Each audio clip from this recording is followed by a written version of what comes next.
औरों के लिए जो जीते हैं, मुस्कान देते हैं सभी को, आंसू सभी के पीते हैं।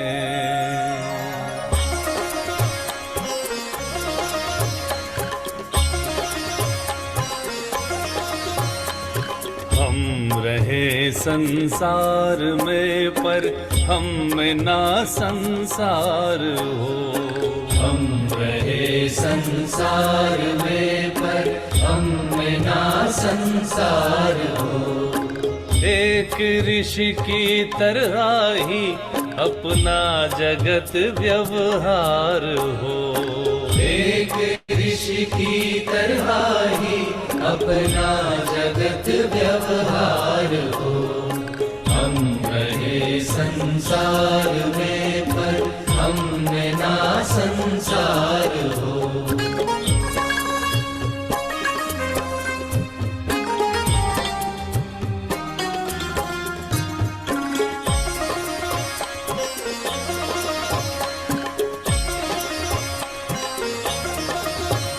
निर्लिप्त रह कर वो खिले,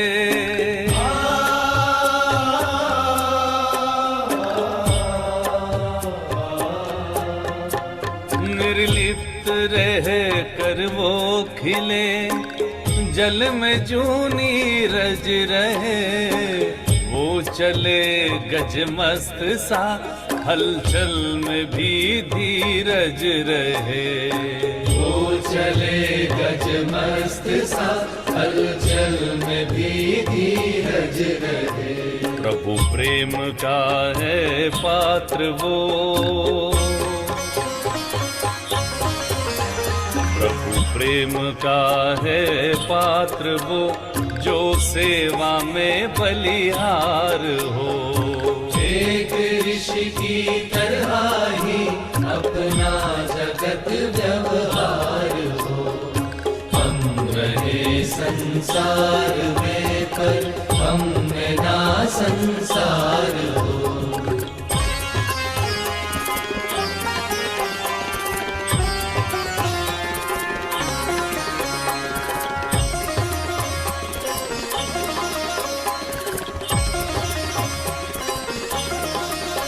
शीतल मलय के पवन सा वो धरा का देवता,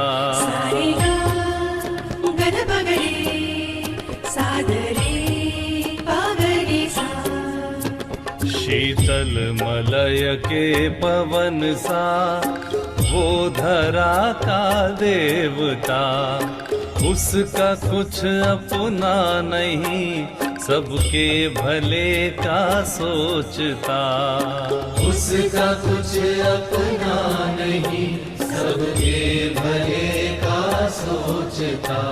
सुखदाई वो सुखदेव जो, सुखदाई वो सुखदेव जो, देता प्यार ही प्यार हो। एक ऋषि की तरह ही अपना जगत व्यवहार हो। हम रहे संसार में पर हम में ना संसार हो।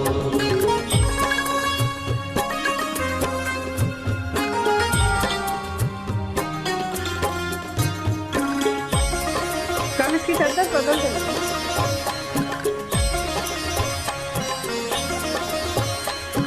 साथी वो ईश्वर का है, एक दिन बहुत बोला, एक दिन बोतल नहीं लगाना।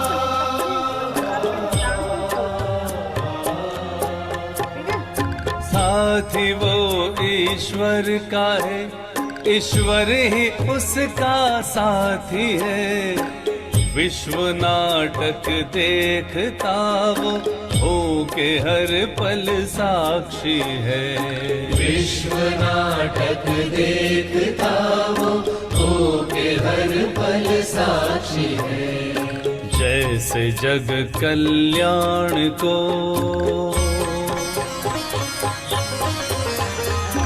जैसे जग कल्याण को उसने लिया अवतार हो। एक ऋषि की तरह ही अपना जगत व्यवहार हो। हम रहे संसार में पर हम में ना संसार हो। एक ऋषि की तरह ही अपना जगत व्यवहार हो। एक ऋषि की तरह ही अपना जगत व्यवहार हो। एक ऋषि की तरह ही अपना जगत व्यवहार हो। त हिन सिंधी मुरली क्लब जे हिन सत्र में तव्हां सभु आत्माउनि जो स्वागत आहे। सभु फरिश्ता आत्माऊं शिव बाबा जा ॿार केॾो न सुंदर समय ते मिलन मल्हाइण सभु वेठा आहियूं। बाबा खे चवंदासीं, बाबा तव्हां अची वञो, असां तव्हांखे ॿुधण लाइ वेठा आहियूं। त अॼु दादी जन जो बि अव्यक्ति दिवस आहे, त सभु सुबुह खां उन अव्यक्त स्थिति में बाबा सां गॾु दादी खे यादि कंदा हूंदा। त हाणे बाबा ॾिसूं था अॼु असांजे लाइ छा चयो आहे। त 25/8/2025 जा महावाक्य आहिनि। बाबा चवनि था, मिठा मिठा ॿारो जी बाबा, जी मीठा बाबा। बाबा चवनि था, कदम कदम ते जेको बि थींदो आहे उहो कल्याणकारी आहे। हिन ड्रामा में सभ खां वधीक कल्याण उन्हनि जो थींदो आहे जेके बाबा जी यादि में सदा रहंदा आहिनि। त अॼु बाबा असांखे हमेशह ई चयो आहे बाबा जी यादि में रहो। त बाबा अॼु ॿुधाइनि था, भई यादि में रहंदा त इहो त नाटक आहे। त नाटक में तव्हांजो कल्याण कीअं थींदो? कदम कदम ते आहे ई कल्याण। छो त नाटक इहो सृष्टि रंगमंच ते जेको नाटक हली रहियो आहे उहो असां ॿारनि ते ई त ठहियल आहे। त असां ॿारनि जो ई त ऊंचो पार्ट आहे हिन संसार में। त बाबा चवनि था पिया कि ड्रामा जी प्रश्न आहे, ड्रामा जी कहिड़ी नूंद खे ॼाणण वारा ॿार अपार ख़ुशी में रही सघनि था पिया। त असांखे बाबा अची करे आत्मा परमात्मा ऐं ड्रामा जो ज्ञान ॾिनो आहे। त अॼु बाबा चवनि था पिया कि ड्रामा जी तव्हांखे कहिड़ी नूंद ख़बर आहे जंहिंमें तव्हां ॿार अपार ख़ुशी में रही सघो था पिया। त उत्तर आहे बाबा जो, जेके ॼाणंदा आहिनि त ड्रामा अनुसार हाणे असां हिन पुराणी दुनिया जो विनाश ॾिसूं था पिया। असां ॾिसूं था कि साम्हूं इहा पुराणी दुनिया परिवर्तन थी करे नई दुनिया अचण वारी आहे। नेचुरल कैलेमिटीज़ बि हूंदियूं। ॾिसूं था पिया साकार वाणी आहे जॾहिं बाबा चयो नेचुरल कैलेमिटीज़ हूंदियूं, लेकिन अॼु जी तारीख़ में ई ॾिसूं किथे न कि बारिश आहे तेज, किथे त ॿोॾ अचे थी पई, किथे त सुखो बि आहे, किथे त छा चइबो आहे बर्फ़ जा बि पहाड़ किरनि था पिया, किथे वरी मिट्टी जा पहाड़ बि किरी अचनि था पिया, किथे बादल फटजनि था पिया। त नेचुरल कैलेमिटीज़ अॼु बाबा चयो आहे बि हूंदियूं, लेकिन हूंदियूं न आहिनि। अॼु असां पंहिंजी अखियुनि सां ॾिसी रहिया आहियूं। हर हिकु आत्मा खे इहो अनुभव थी वियो आहे कि कीअं पुराणी दुनिया ख़त्म थींदी वञे थी पई ऐं नेचुरल कैलेमिटीज़ जे द्वारा बि ऐं ॿियनि शयुनि जे द्वारा बि।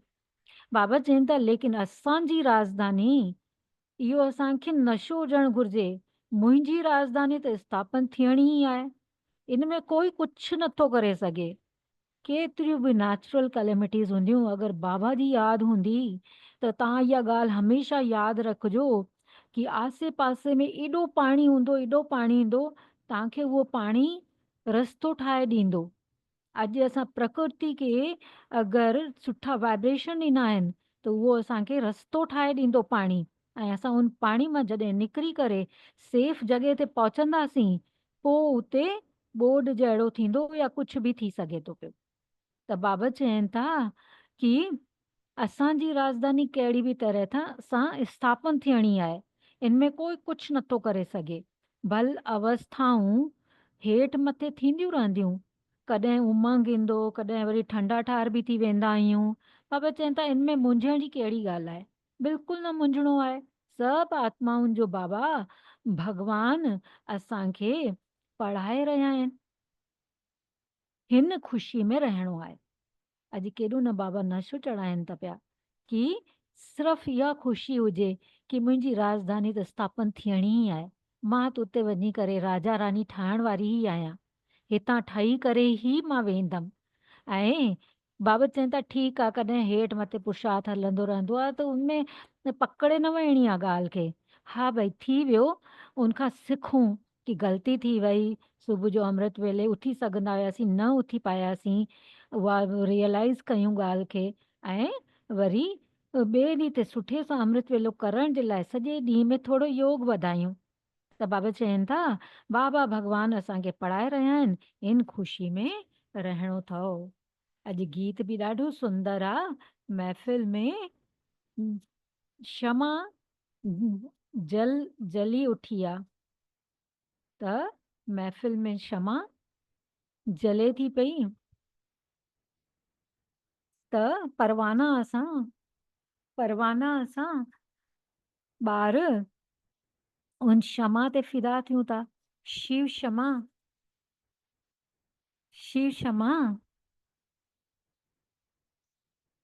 जी ॻाल्हि आहे, ऐं असां सभु ॿार शिव बाबा सां गॾु वेठा आहियूं। त बाबा चवनि था ओम शांति, ओम शांति। बाबा मिठा मिठा नंबरवार पुरुषार्थ अनुसार चैतन्य परवाननि खे बाबा यादि प्यार मोकिले रहिया आहिनि। त ॾिसो अॼु बाबा अचण सां ई कहिड़ी ॻाल्हि ॿुधाई अथऊं कि क्षमा बाबा वेठा आहिनि, त असां चैतन्य परवाना वेठा आहियूं, ऐं बाबा केॾे न सुंदर तरीक़े सां यादि प्यार ॾेई रहिया आहिनि। तव्हां सभु आहियो चैतन्य परवाना। बाबा खे क्षमा बि चवंदा आहिनि, परंतु उन्हनि खे ॼाणंदा त बिल्कुलु कोई बि न आहिनि। क्षमा कोई वॾी थोड़ी थींदी आहे, हिकु बिंदी हूंदी आहे। कंहिंजी बि ॿुद्धि में न हूंदो कि असां आत्मा बिंदी आहियूं, कंहिंजी बि ॿुद्धि में न ईंदो कि असां आत्मा बिंदी आहियूं। असांजी आत्मा में सॼो पार्ट आहे। आत्मा ऐं परमात्मा जो नॉलेज ऐं इहो सभु कुझु ॿिए कंहिंजी ॿुद्धि में नथो थी सघे। बाबा असां ॿारनि खे अची करे इहो सम्झायो आहे। बाबा चवनि था तव्हां ॿारनि खे ई बाबा अची करे सम्झायो आहे कि आत्मा जो रियलाइज़ेशन ॾिनो अथई बाबा असांखे।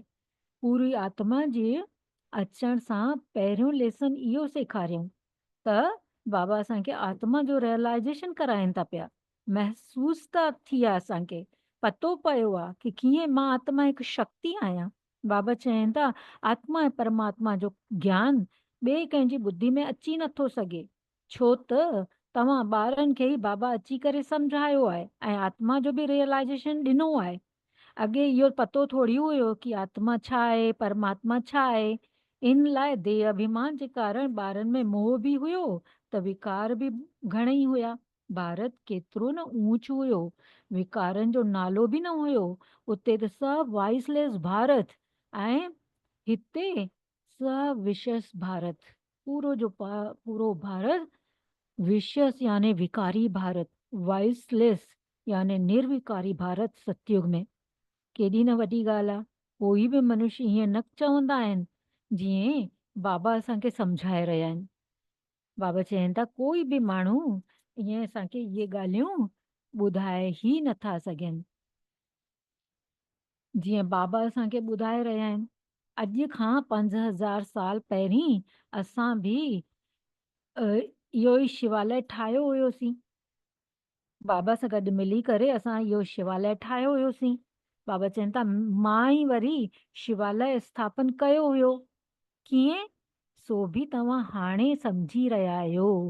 तव्हां ॼाणंदा आहियो क़दम क़दम ते जेको थींदो आहे उहो ॾाढो ई कल्याणकारी आहे। हिकु हिकु ॾींहुं ज्यादा कल्याणकारी उनजो आहे जेको हिकु हिकु ॾींहुं ज्यादा कल्याणकारी उनजो आहे जेके बाबा जा सुठी रीति ॿार थिया आहिनि ऐं उन्हनि खे बाबा खे ई सिर्फ़ु सुठे नमूने यादि करे पंहिंजो कल्याण कंदा रहंदा आहिनि।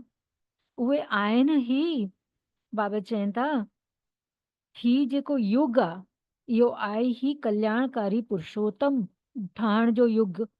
बाबा जी केतिरी न महिमा आहे, तव्हां ॼाणो था पिया। हाणे सचो सच्ची भागवत हली रही आहे। द्वापर में जॾहिं भक्ति मार्ग शुरू थींदो आहे त पहिरीं पहिरीं तव्हां बि हीरनि जो लिंग बणाए करे पूजा कंदा आहियो। केॾो न सुंदर रीति बाबा ॿुधाइनि था कि हाणे भागवत हली रही आहे। हा, महाभारत जो बि इहो ई टाइम आहे त भागवत जो इहो ई टाइम आहे। त जंहिंमें असां सभिनी केॾो न सुंदर रोल प्ले कयो आहे। त सभु सोचे वठो असां छा छा आहियूं उन भागवत में बि ऐं महाभारत जे रोल में बि। त बाबा चवनि था पिया, तव्हां ॼाणंदा आहियो हाणे असां सचो सचो भागवत हाणे हली रहियो आहे। द्वापर खां जॾहिं भक्ति मार्ग शुरू थींदो आहे त पहिरीं पहिरीं असां ॿार ई हीरनि जे लिंग जो ठाहे करे पूजा कंदा आहियूं। हाणे तव्हांखे स्मृति आई आहे, असांखे हाणे इहे सभु ॻाल्हियूं बाबा यादि कराए रहिया आहिनि। त बाबा चवनि था तव्हांखे स्मृति आई आहे। असां जॾहिं पुजारी ठहिया हुआसीं तॾहिं मंदिर ठाहिया हुआसीं। असां द्वापर में जॾहिं हेठि लथासीं त असां पुजारी ठही वियासीं, त सभ खां पहिरीं मंदिर ठाहियासीं। त हीरे माणिक जा सभु मंदिर ठहिया हुया उन वक़्तु। छो त राजाउनि जे महल में हूंदा हुया। त राजा विक्रमादित्य जे महल में बाबा ॿुधाईंदा आहिनि न, उन्हनि सभ खां पहिरीं सोमनाथ मंदिर ठाहियो। केॾो न हीरे। ओम शांति। प्लीज जंहिंजो बि खुलियल आहे माइक उहो बंदि करे न प्लीज। त बाबा चवनि था कि हीरे माणिक जा मंदिर ठहिया हुया। उहे चित्र त हाणे ॾिसी बि नथा सघूं। हाणे त उहे ॾिसण में ई न ईंदा, मिली बि नथा सघनि। हिते त वरी माण्हू चांदी आदि जा ठाहे करे पूजा कंदा रहंदा आहिनि। ईअं ई पुजारियुनि जो बि मान ॾिसो केतिरो न आहे। शिव जी पूजा त सभु कंदा आहिनि, लेकिन अव्यभिचारी पूजा त आहे ई कान। त अव्यभिचारी पूजा यानी हिकु शिव परमात्मा जी पूजा जेकी शुरूआत में हूंदी आहे। प्लीज़ जंहिंजो बि माइक अनम्यूट आहे न उहो पंहिंजो पाण ई बंदि करे न। त बाबा चवनि था कि इहो बि ॿार ॼाणंदा आहिनि, विनाश बि अचण जो आहे ज़रूर। प्लीज़ रिक्वेस्ट आहे जंहिंजो बि माइक अनम्यूट आहे न प्लीज़ उहो माइक म्यूट करे। नीना तूं ॾिसी सघी थी छा?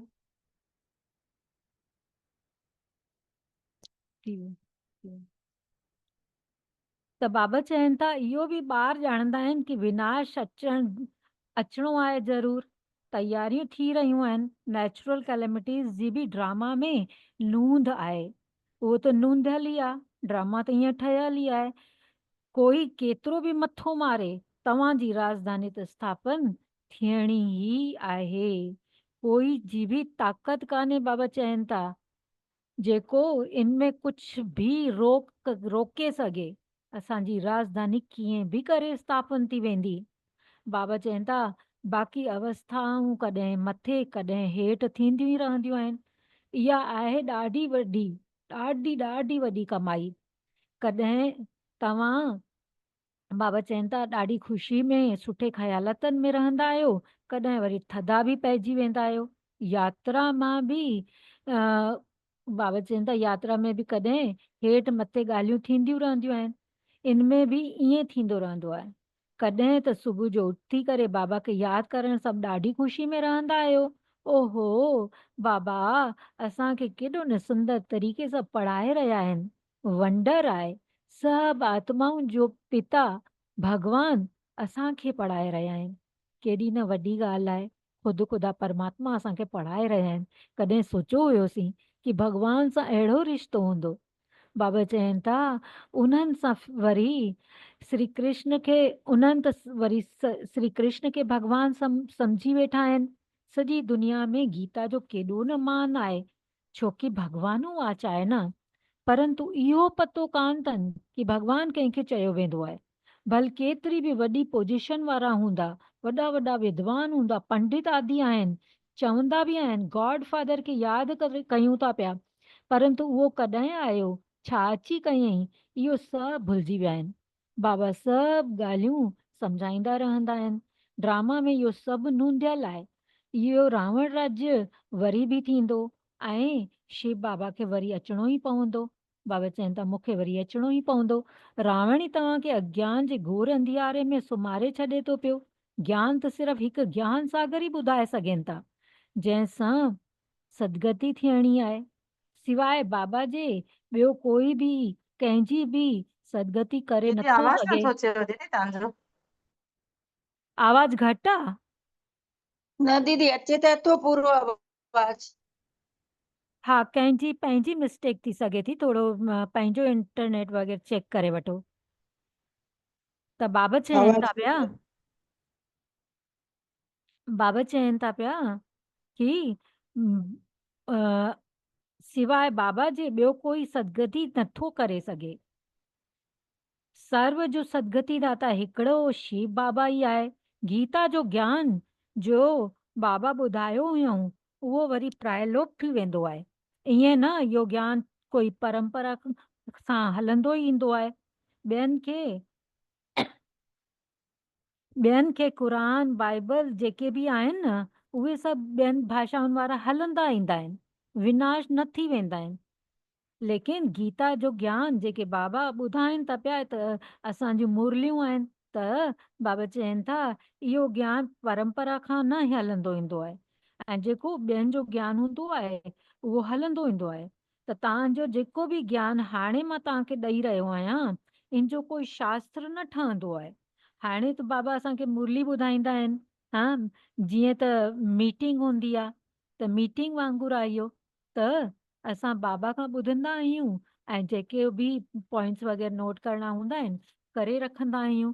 त बाबा चवनि था पिया कि इन जो कोई बि बाबा जेको हाणे ज्ञान ॾियनि था, इन जो कोई शास्त्र न ठहंदो आहे, जेको परंपरा अनादि हलंदो रहे। बाबा चवनि था इहो त तव्हां लिखंदा आहियो पोइ वरी ख़तम थी वेंदो आहे। हिते त सभु नेचुरल जली करे ख़त्म थी वेंदो आहे। बाबा असांखे कल्प पहिरीं बि चयो हुयऊं, हाणे बि तव्हांखे चई रहिया आहिनि इहो ज्ञान तव्हांखे ई मिलंदो आहे। पोइ वरी इन ई ज्ञान सां तव्हां प्रालब्ध पाईंदा आहियो। पोइ इन ज्ञान जी तव्हांखे ज़रूरत ई न रहंदी आहे। सतयुग में हली वेंदासीं त ज्ञान जी थोरी दरकार हूंदी असांखे। बाबा चवनि था भक्ति मार्ग में सभु शास्त्र आहिनि। बाबा तव्हांखे कोई गीता पढ़ी करे नथा ॿुधाइनि, उहे त राजयोग जी शिक्षा ॾेई रहिया आहिनि। राजयोग जी शिक्षा याने राजा बणजण जो योग ठहियो आहे असांजो, उंजियूं शिक्षाऊं ॾेई रहिया आहिनि।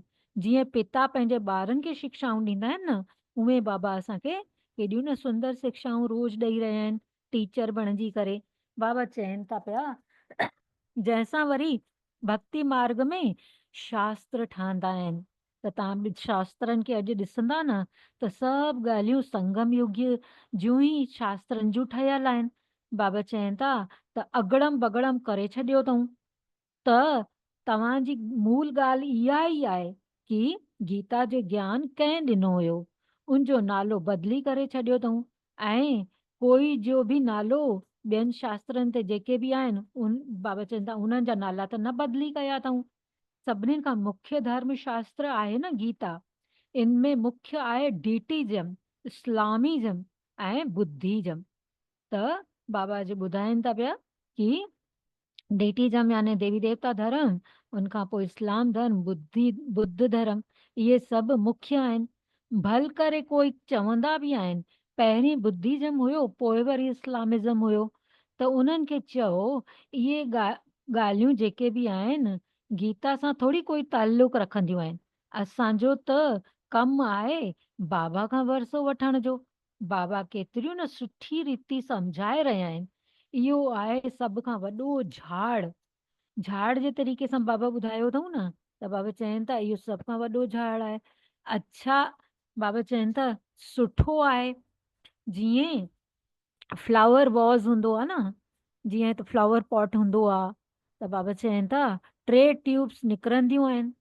केतिरी न सुठी सम्झ सां ठाहे रखियो अथऊं इहो झाड़। कोई बि झटि सम्झी वेंदो कि असां कहिड़े धर्म जा आहियूं। असांजो धर्म कंहिं स्थापन कयो हुयो। हिते दयानंद, अरविंद घोष आदि थी विया आहिनि। त बाबा चवनि था उहे माण्हू बि योग आदि सेखारंदा हुआ। आहे त सभु भक्ति ज्ञान जो त किथे बि नालो निशान ई कान्हे। केतिरियूं न वॾा वॾा टाइटल मिलंदा आहिनि, इहे बि सभु ड्रामा में नूंद आहिनि। पोइ बि थींदो 5000 सालनि खां पोइ वरी सभु कुझु थियणो आहे। बाबा चवनि था पिया शुरू खां वठी आख़िर ताईं इहो चक्र कीअं हलंदो ईंदो आहे, वरी कीअं रिपीट थींदो रहंदो आहे। बाबा चवनि था तव्हां ॼाणंदा आहियो। हाणे त प्रेज़ेंट, पोइ वरी पास्ट ऐं वरी फ्यूचर थी वेंदो। पास्ट प्रेज़ेंट फ्यूचर, जेको पास्ट थी वियो आहे उहो वरी फ्यूचर थींदो। जेको असां पास करे आया आहियूं त भूतकाल वरी भविष्य बि थींदो। हिन समय ते तव्हांखे नॉलेज मिलंदी आहे, पोइ वरी तव्हां राजाई वठी रहिया आहियो।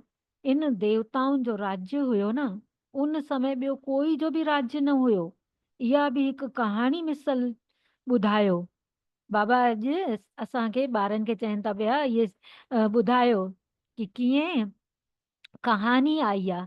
हा त दादियूं नानियूं सभु वेठा आहियूं त सुंदर तरीक़े सां ॿियूं कहानी ॿुधाईंदा आहियूं। त इहा बि हिकु कहाणी ठाहियूं कि कीअं बाबा चवनि था कि तव्हां ई त राज्य वरितो, तव्हां ई त राजा रानी ठहिया। त बाबा चवनि था पिया सुंदर, ॾाढी वॾी सुंदर कहाणी ठही वेंदव। लॉन्ग लॉन्ग 5000 वर्ष पहिरीं, ॾाढो पहिरीं, बाबा चवनि था 5000 वर्ष पहिरीं इहो भारत सतयुग हुयो। ॿियो कोई बि धर्म उन वक़्तु न हुयो, सिर्फ़ु देवी देवताउनि जो ई राज्य हूंदो हुयो। उन्हनि खे ई सूर्यवंशी राज्य चयो वेंदो आहे। लक्ष्मी नारायण जो राज्य हलियो 1250 साल। पोइ उन्हनि जो राज्य, बाबा चवनि था उन्हनि वरी कंहिंखे राज्य ॾिनो त ॿियनि भाउरनि खे ॾेई छॾियऊं, क्षत्रियुनि खे ॾिनऊं उहो राज्य।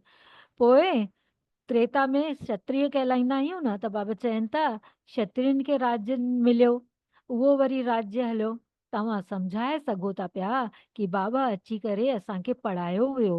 जेको सुठी रीति पढ़े उहो ई वञी सूर्यवंशी ठहे।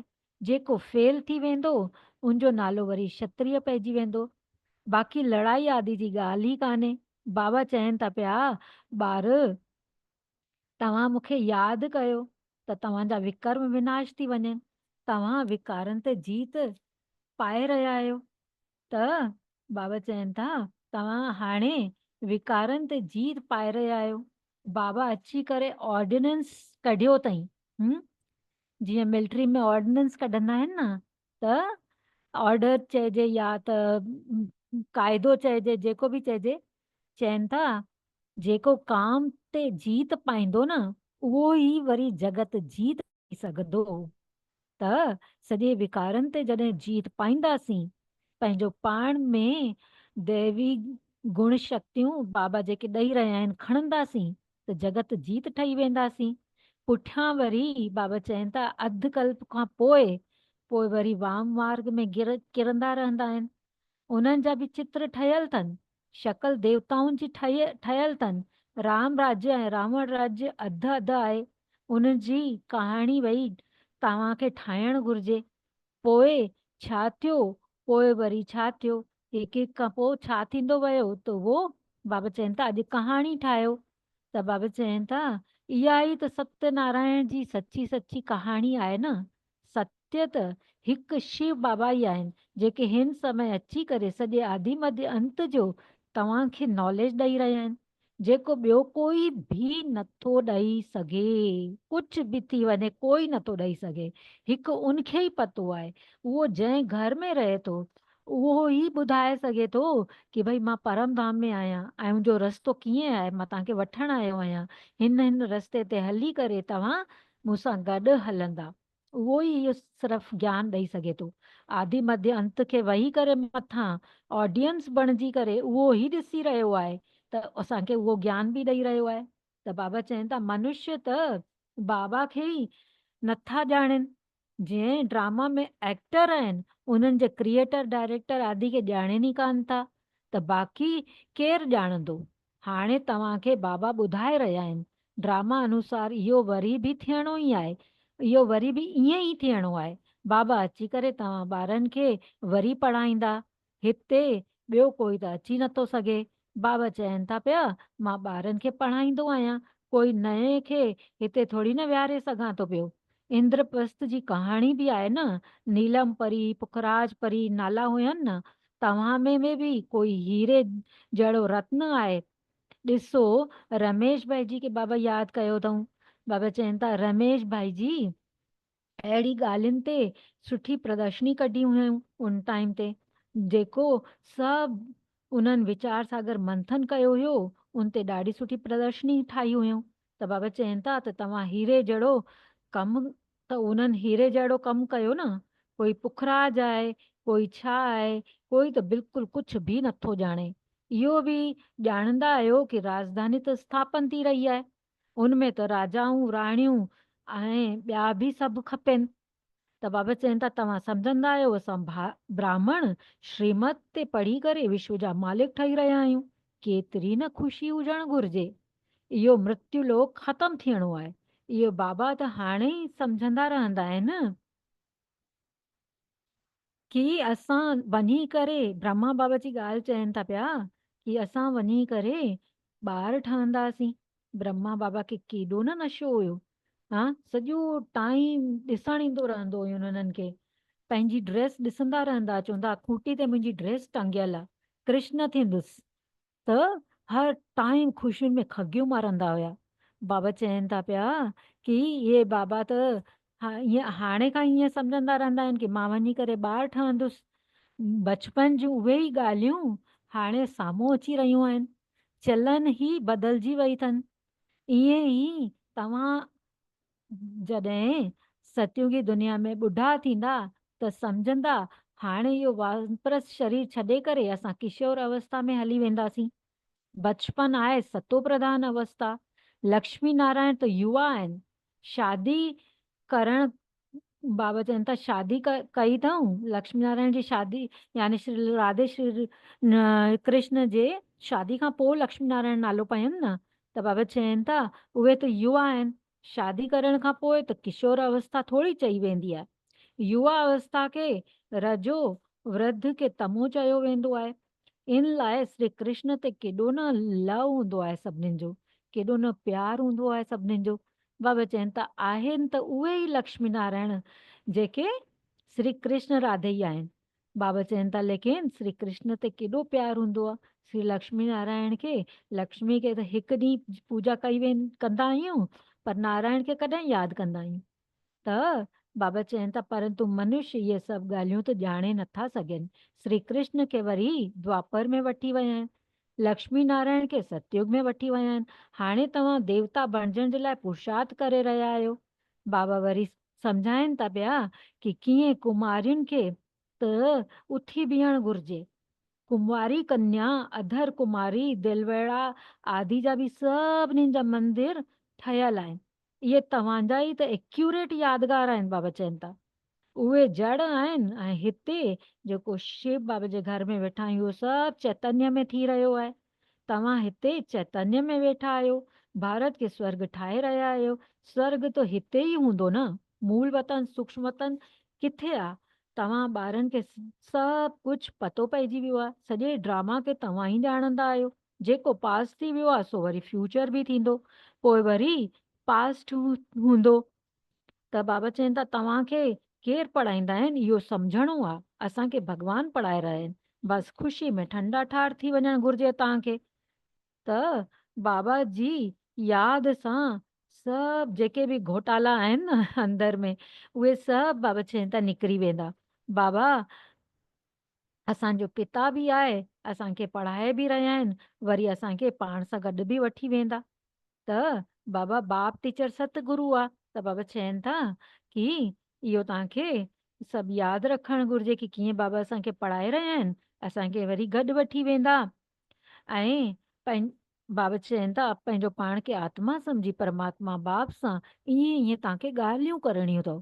बाबा असांखे हाणे पतो पियो आहे, बाबा असांखे हाणे पतो पियो आहे ब्रह्मा ऐं विष्णु जो बि असांखे ॻाल्हियूं पतो पइजी वियूं आहिनि। उन्हनि जो पाठ बि असांजे साम्हूं बाबा खोलियो अथऊं।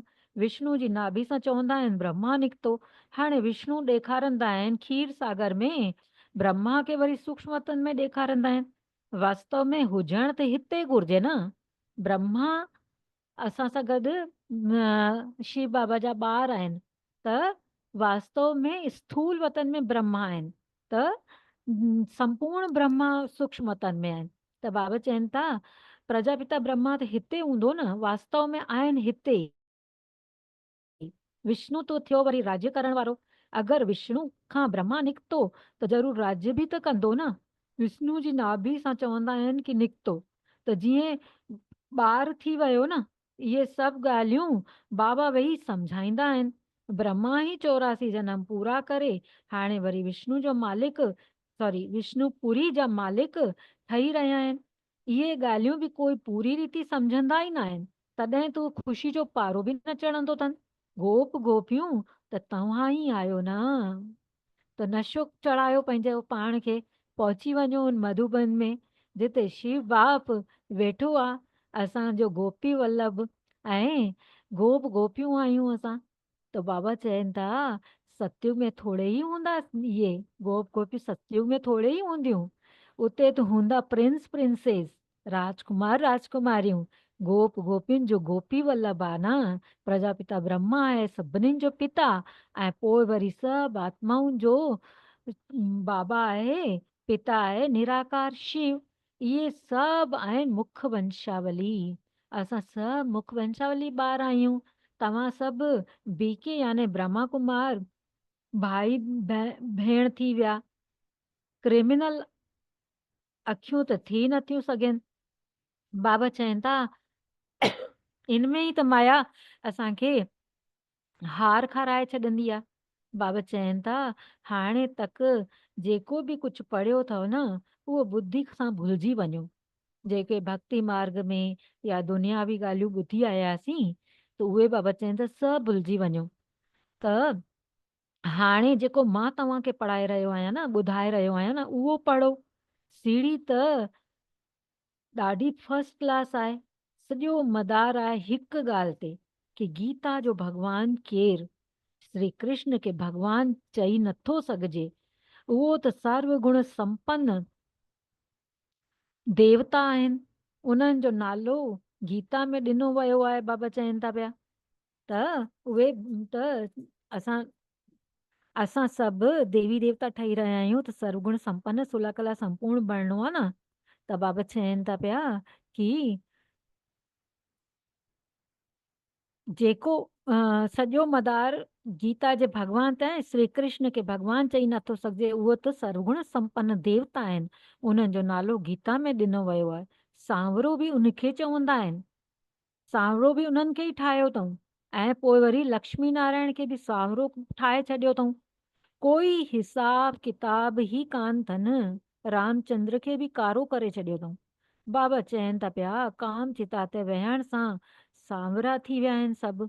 असां सभु आत्माऊं कीअं कारियूं थियासीं, विकारनि में वञी करे। बाबा चवनि था नालो वरी हिक जो वठंदा आहिनि।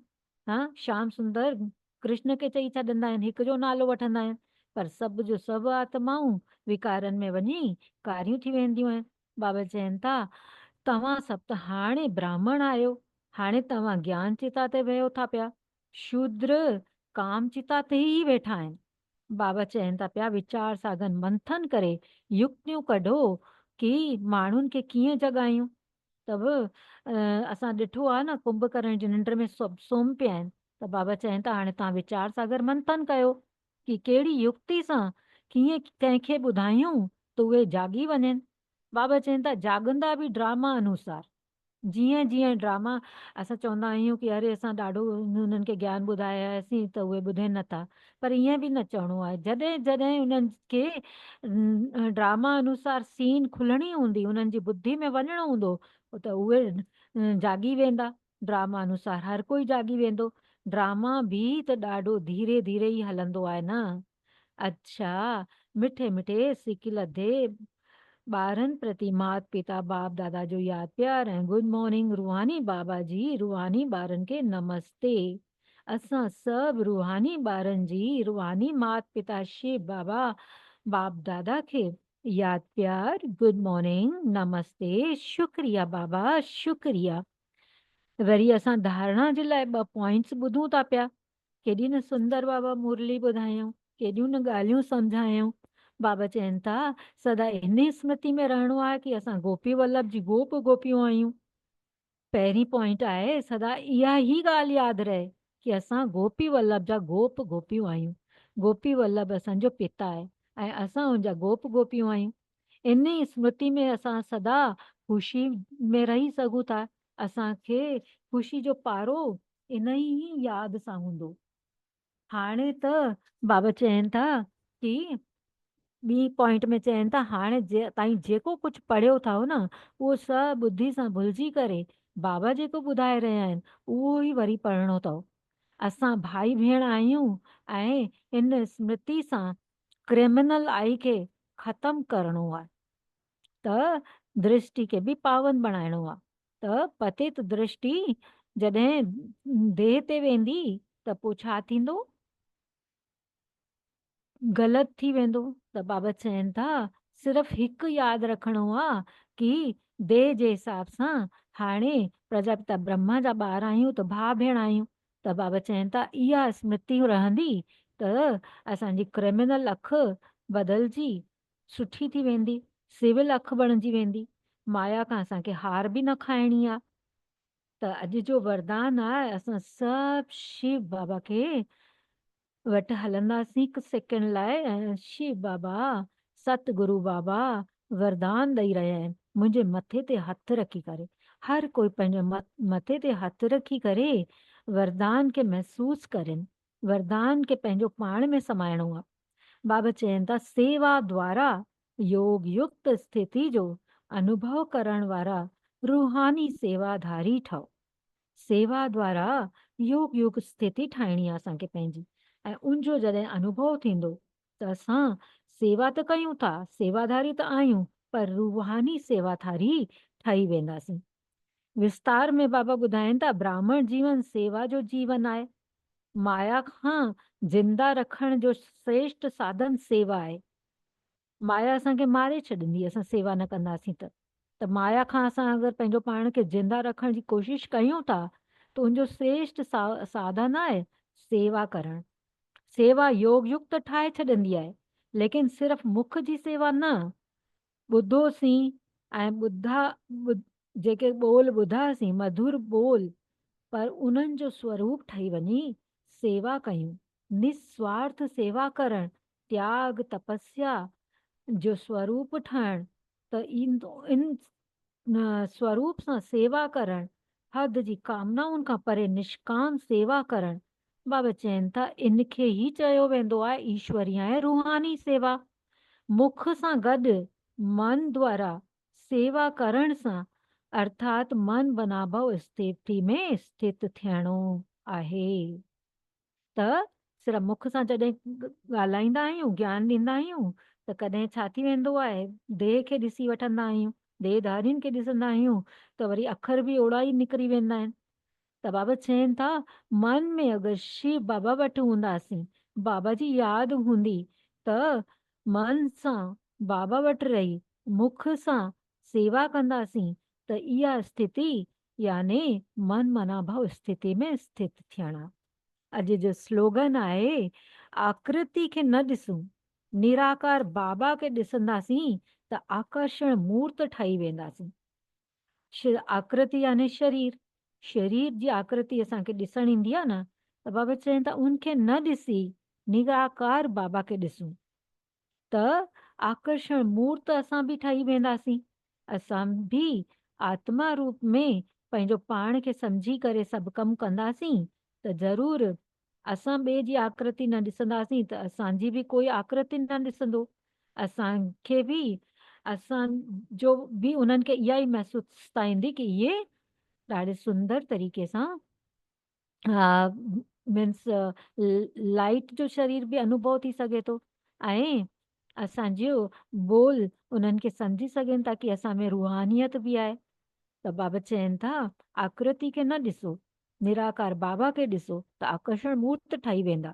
अव्यक्त इशारो आहे सहयोगी बणिणो अथव त परमात्मा प्यार जा अनुभवी ठहो। बाप दादा खे ॿारनि सां एतिरो प्यार आहे जो सम्झंदा आहिनि हर हिकु ॿार मूंखां बि अॻिते वधनि। बाबा चवनि था दुनिया में बि जंहिंखे जंहिंसां प्यार हूंदो आहे उहो पंहिंजो पाण खां उनखे अॻिते वधाईंदो आहे, पाण खां वधीक ॿिए खे जंहिंसां प्यार हूंदो अथसि उनखे अॻिते वधाईंदो आहे। इहा ई त प्यार जी निशानी आहे। त बाप दादा बि चवंदा आहिनि मुंहिंजा ॿार हाणे तव्हां में कोई कमी न रहणु घुरिजे, सभु संपूर्ण संपन्न समान ठही वञो। इहो ई त परमात्मा प्यार सहयोगी बणाए छॾंदो आहे न। त सहयोगी कीअं ठहंदासीं? बाबा सां प्यार हुजे। बाबा जो असां सां एॾो प्यार आहे त बाबा जो असांजो बि प्यार हुजणु घुरिजे। सभ खां ज्यादा त उहो ई प्यार कंदो आहे न। अच्छा, ओम शांति। असां 2 मिनट अव्यक्त मुरली पढ़ी वठूं था पिया, जेकी कल 2/2/69 जी मुरली तव्हां सभिनीनि ॿुधी हुई। त तव्हां उन्हनि ते चिंतन बि कयो हूंदो। त बाबा कल इहे जेके 69 जूं मुरलियूं हलनि थियूं न, जॾहिं ब्रह्मा बाबा शरीर छॾियो हुयऊं त ॾाढियूं गहरियूं मुरलियूं आहिनि। त अव्यक्त मिलन जे अनुभव जी विधि ॿुधाइनि पिया कल बाबा। त तव्हां सभिनीनि चिंतन कयो हूंदो, पर थोरो मां अॻिते ॿुधायां थी पई।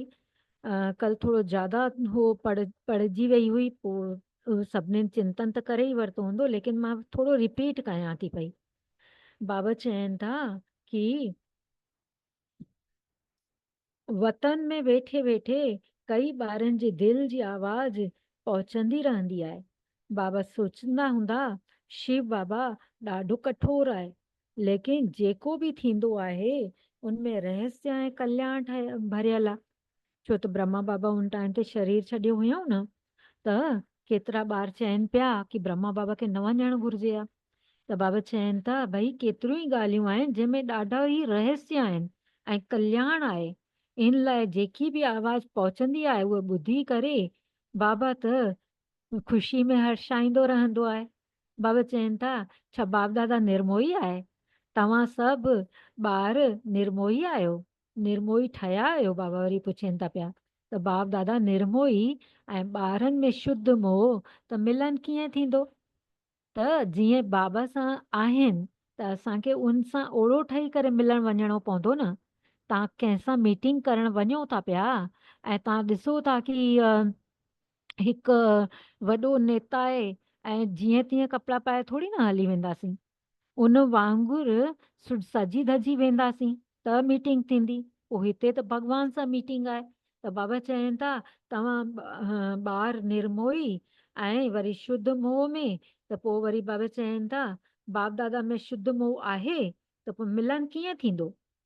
बाबा चवनि था साकार बाबा, कंहिं चयो हूंदो साकार बाबा जो ॿारनि सां शुद्ध प्यार हुयो, ब्रह्मा बाबा जो शुद्ध प्यार हुयो, शिव बाबा जो कान्हे? बाबा पुछनि था बाप दादा जो आहे त वरी कंहिं चयो हूंदो जीअं असांजो आहे उहे कान्हे। शुद्ध मोह ॿारनि खां बि वधीक आहे, लेकिन बाप दादा ऐं ॿारनि में हिकु अंतर आहे। उहो शुद्ध मोह में ईंदे उहे बि निर्मोही आहे ऐं ॿार वरी शुद्ध मोह में ईंदा आहिनि त कुझु स्वरूप ठही वेंदा आहिनि। या त प्यारा ठहंदा आहिनि या त वरी न्यारा बि ठही वेंदा आहिनि। लेकिन बाप दादा पहिरीं न्यारा आहिनि ऐं प्यारा बि गॾु गॾु आहिनि, न्यारा प्यारा गॾु गॾु आहिनि। इहो अंतर जेको रहियल आहे न, इनखे जॾहिं मिटाईंदा त छा ठही वेंदा? बाबा पुछनि था। त बाबा ॿुधाइनि था कि अंतर्मुख अव्यक्त अलौकिक ठही वेंदासीं जॾहिं असां में शुद्ध मोह जीअं बाबा में हुयो त शुद्ध मोह हुजे या निर्मोही हुजूं, पर अंदर में त प्यार हूंदो आहे न। त बाबा चवनि था जॾहिं इन अंतर खे मिटाईंदा न कि न्यारा ठहो, नारा ठहंदासीं त पंहिंजो पाण प्यारा ठही वेंदासीं। त बाबा चवनि था न्यारा प्यारा गॾु गॾु आहिनि, त बाबा चवनि था अंतर्मुख ठही वेंदासीं। इहो अगरि अंतर मिटिजी वेंदो त अव्यक्त थी स्थिति में ठहंदी ऐं अलौकिक स्थिति में रहंदासीं। हाणे कुझु कुझु लौकिकपन में बाबा चवनि था लौकिकपन बि मिली वेंदो आहे, लेकिन जॾहिं इहो अंतर ख़तम थी वेंदव न त बिल्कुलु अलौकिक ऐं अंतर्मुखी अव्यक्त फरिश्ता नज़र अचणु लॻंदव। त असांखे हाणे इहा स्थिति ठाहिणी आहे त हिन साकार वतन में रहंदे बि तव्हां ॼण फरिश्ता बणिजी रही सघो था। तव्हां वरी चवंदा कि तव्हां त वतन में वञी करे फरिश्ता छो ठही वेठा आहियो ब्रह्मा बाबा खे। त बाबा चवनि था हिते ई ठहो आहे न, लेकिन न, जेके ॿारनि जो कमु आहे उहो उन ई ॿारनि खे सजे थो पियो। त जेको बाबा जो कार्य आहे, जेको ब्रह्मा बाबा जो कार्य आहे, उहो बाबा ई कंदा। ॿारनि खे हाणे पढ़ाई करे शिव बाबा जो बाप दादा जो शो करे ॾेखारिणो आहे। टीचर खे पढ़ाई जो शो ॾेखारण जी ज़रूरत कान्हे। टीचर थोरी पढ़ाई जो शो ॾेखारंदो। टीचर खे पढ़ाई सिर्फ़ु पढ़ाइणी हूंदी आहे ऐं स्टूडेंट खे पढ़ाई जो शो ॾेखारणो हूंदो आहे। त बाबा चवनि था शो केस में शक्तियुनि खे पांडवनि खे अचिणो आहे। बाप दादा त आहिनि ई गुप्त। त बाबा असांखे प्रत्यक्ष करे रहिया आहिनि। त असांखां प्रत्यक्षता चाहिनि था पिया। त असांखे कॾहिं बि ईअं न चवणो आहे कि ब्रह्मा बाबा छो अव्यक्त थी विया। अॼु बाबा क्लियर करे छॾियऊं कि ब्रह्मा बाबा अव्यक्त थी विया त उहो अव्यक्त थी करे उन्हनि जो उहो कमु आहे। छो त बाबा जेको साकार में किथे वञी न सघंदा हुया, लेकिन अॼु बि बाबा असां सभिनीनि ॿारनि सां गॾु आहिनि। असां ॿारनि खे ॾिसणु ईंदा आहिनि। चवंदा आहिनि शिव बाबा खे चवंदा आहिनि बाबा इहे ॿार नथो करे सघे, मां वञी करे अचांसि। पोइ शिव बाबा चवंदो अथसि भई तोखे देह किथे अथई ऐं उहो कंदो न, तूं उनखे ॾिस वई न। एतिरो ब्रह्मा बाबा जो असां ॿारनि सां प्यार आहे। आख़िर आहे त उहो बि मां न असांजी। असांखे मुख सां जनम त ॾिनो अथऊं न, त एॾो प्यार कंदा आहिनि, एॾो प्यार कंदा आहिनि। हिकु हिकु पल, हिकु हिकु सेकेंड असां सां गॾु आहिनि। शिव बाबा चवंदा आहिनि हा ब्रह्मा बाबा खे त भई शरीर में रहिया आहिनि त उन्हनि खे पतो बि आहे कि कीअं कीअं उहे आहिनि। हा, कीअं असां ॿारनि खे तकलीफ़ूं या समस्याऊं अची सघनि थियूं पियूं। बाबा त पाण उहो सभु पास कयो अथऊं न।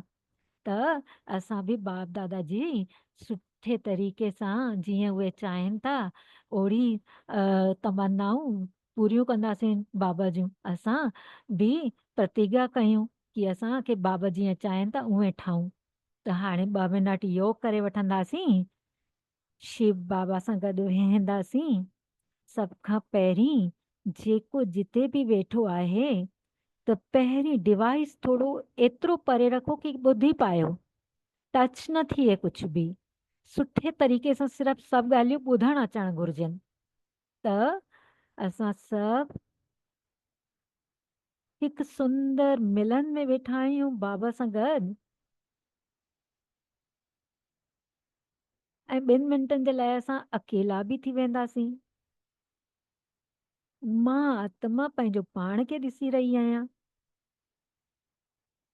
मां आत्मा भ्रकुटी तख़्त ते विराजमान आहियां। हिकु राजा जीअं सिंघासन ते वेहंदो आहे, हीरे समान मां मणी पंहिंजे भ्रकुटी सिंघासन ते विराजमान थी वई आहियां।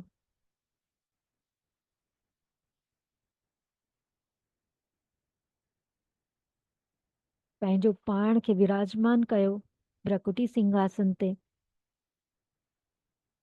मां आत्मा राजा आहियां।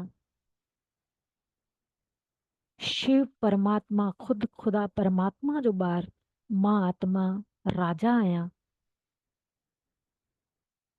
बाबा मूंखे सतयुगी दुनिया जो मालिक ठाहे रहिया आहिनि। मां पंहिंजो पाण खे ॾिसी रही आहियां। कीअं न मां चमकी रही आहियां। जीअं ई शिव बाबा खां पहिरें पहिरें ॾींहं ते ई अखर ॿुधा, ओ मीठा ॿार तूं त आत्मा आहीं। ऐं हर रोज़ रियलाइज़ करे रही आहियां मां त सुंदर आत्मा शक्ति स्वरूपा आहियां। कीअं न, सतोगुणी मां आत्मा आहियां। ऐं उहे ॾींहंनि में वापसि वञा थी कलयुगी दुनिया में, पुठा मुड़ी ॾिसां थी मां आत्मा। हाणे पतो पियो आहे कि मां शक्ति स्वरूप आहियां। ऐं उन वक़्तु मां ॾिसां थी, हर वक़्तु चवंदी रहंदी हुयसि, अरे अॼु हे नथो पुॼे, अॼु हो नथो पुॼे, कमज़ोर आहियां, माता आहियां, औरत आहियां। बाबा चयऊं, हे मुंहिंजा मिठा ॿार, शक्ति स्वरूपा आहीं, जेके शक्तियुनि जी पूजाऊं थियनि थियूं पयूं, देवियुनि जी जेकी पूजाऊं थियनि थियूं, अरे उहा त तूं आहीं। ॾिसंदा हुयासीं कीअं न अपवित्र आत्माऊं, भले ही विकारनि जो ईअं पतो न हुयो, पर उहो कम त कंदा ई हुयासीं। कंहिंखे बि तुरंत रिएक्ट करे छॾंदा हुयासीं कंहिं बि ॻाल्हि ते। त हाणे ॾिसी रही आहियां केतिरी न पवित्रता स्वरूप आहियां। मां आत्मा शक्ति स्वरूप आहियां, पवित्र स्वरूप आहियां, सुख स्वरूप आहियां। मुंहिंजो कर्तव्य सबके सुख ॾियण जो आहे। मां आत्मा प्रेम स्वरूप आहियां, निस्वार्थ प्रेम शिव बाबा खां वठंदे मां आत्मा ॿियनि खे सिर्फ़ ऐं सिर्फ़ प्रेम जी नज़र सां ॾिसी रही आहियां। सभिनीनि खे प्रेम ॾियणो आहे। मां त आहियां ई प्रेम स्वरूप। शिव बाबा मुंहिंजे मथनि खां अची विया आहिनि। शक्ति स्वरूप मां आत्मा तॾहिं ठहां थी जॾहिं शिव बाबा खां शक्ति वठी रही आहियां। पवित्रता जो सागर शिव बाबा पूरी पवित्रता मूं ते लुटाए करे मूंखे पवित्र स्वरूप ठाहे छॾियो अथई। सुख स्वरूप अची करे ॿुधाई कि तूं कीअं सुख स्वरूप आहीं। भाई तूं मुंहिंजो ॿार आहीं, मां सागर आहियां सुखनि जो। तूं सुख स्वरूप आहीं। ठहंदासीं यानी इमर्ज कंदासीं, लेकिन मां त आहियां ही सुख स्वरूप। शिव बाबा सुख करता, सुख करता, सिर्फ़ सुख करता ऐं हर एक जो दुख हरता आहिनि। बाबा चवनि था, ॿार चवंदा बि आहियो भॻवान जो अनकंडीशनल लव आहे, त तव्हां बि परवाना क्षमा ते फिदा थियण वारा प्रेम स्वरूप आत्माऊं आहियो। बाबा अची करे एॾो सुंदर ज्ञान ॾिनो अथई। बाबा चवनि था, तूं कीअं अशांति में हुए, छो अशांति में हुए, हाणे तूं शांत स्वरूप आत्मा आहीं। शांति जो सागर शिव बाबा तोखे अची करे पंहिंजो ॿार ठाहियो आहे। बाबा चवनि था, ज्ञान स्वरूप तूं ॿार आहीं। छो त हाणे शिव बाबा खां तोखे पूरो ज्ञान मिली वियो आहे कि तूं आत्मा आहीं, शिव बाबा परमात्मा आहे। सृष्टि हिकु नाटक आहे, सुठो रंगमंच ते तव्हां सभु आत्माउनि जो ऊंचे ते ऊंचो पार्ट आहे। देवी देवताऊं वञी करे ठहण वारा आहियो। इहो सॼो ज्ञान पाए 6 गुणनि जो स्वरूप ठही मां आत्मा ब्रह्मलोक में शिव बाबा सां जी छत्र छाया में जीअं ई पहुचां थी, मां आत्मा आनंद स्वरूप थी वई आहियां। केॾो न सुंदर, चारों तरफ़ आनंद ही आनंद आहे। ब्रह्मलोक में, शांति धाम में शिव बाबा सां, ज्योतिर्बिंदु बाबा सां गॾु मां आत्मा बि चमकी रही आहियां ऐं आनंद ई आनंद में आहियां। उन आनंद ई आनंद में समाईंदे शिव बाबा के कोटि कोटि धन्यवाद ॾियूं था पिया।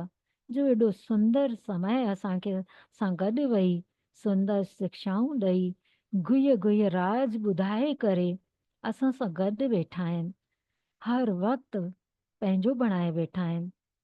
त तव्हां सभिनी आत्माउनि खे बि धन्यवाद, कोटि कोटि धन्यवाद। शिव बाबा के भी, बाप दादा के भी धन्यवाद। ओम शांति, ओम शांति। दादी खे बि साम्हूं ॾिसंदासीं ऐं उन्हनि खे बि पाण सां गॾु हमेशह उन्हनि जी बि छत्र छाया में पंहिंजो पाण खे ॾिसंदासीं। ओम शांति।